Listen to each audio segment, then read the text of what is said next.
Сәлем құрметті достар, бүгінгі видеода мен WhatsApp туралы кішігірім айтып өткім келіп отыр. Яғни бұл функцияны көп адам біле бермейді. Сіздердің телефондарыңызға бір жеке адамнан немесе көбінесе группадан фото, видеолар көптеген келіп жатады. Оның барлығы автоматты түрде загруз етіліп, сақталып, телефонның памятіне, яғни галереяға түсіп отырады. Соның есебінен WhatsApp-тың памяті көбейіп кетеді. WhatsApp-тың кейде ашпай қалуы да содан загруз етеді.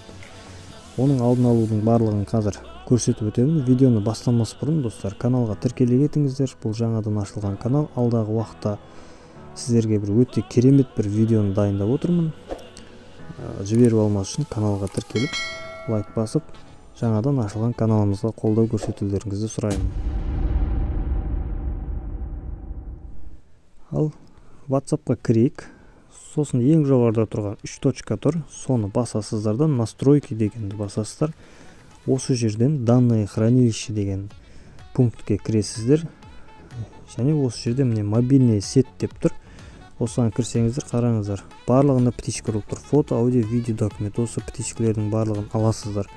Сол кезде сіздерден мобильный сет қосылып тұрған кезде келген фото, аудио, видеолардың барлығын автоматты түрде сақтамайды. Сіз өзіңізге керегін ғана, өзіңізге қызық болған фотоны немесе қызық болған видеоны ғана өзіңіз қалағанша үстінен басып, загруз етіп көре аласыз. Яғни барлығы сақталып қалмайды.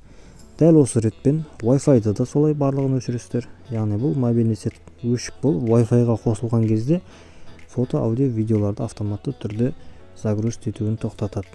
Жаңағыдай өзіңізге керегін ғана таңдап аласыз. Роуминге деген осыған мән беріңіздер. Осыдан міндетті түрде птичкілерді өшіріп шығыңыздар. Егер сіз шекаралы жерде жақын тұрсаңыздар, сіздердің сеттеріңіз роумингке қосылып кете береді көбінесе. Оны шекара жақта тұратындар біледі.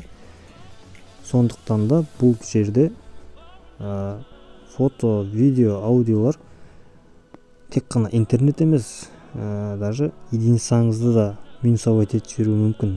Сондықтан да бұл птичкілердің барлығын міндетті түрде өшірулеріңіз керек. Сосын ең астында качество загрузки фото деп тұр. Бұны наилучшее качествоға қойып қоясыздар. Мінекей достар, айтқым келгені осы. Қолданып осылардың барлығын өшіріп шығыңыздар.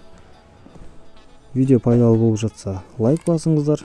Каналға тіркеліп, жаңа ашылған каналымызға қолдау көрсетіңіздер. Күндеріңіз жақсы өтсін.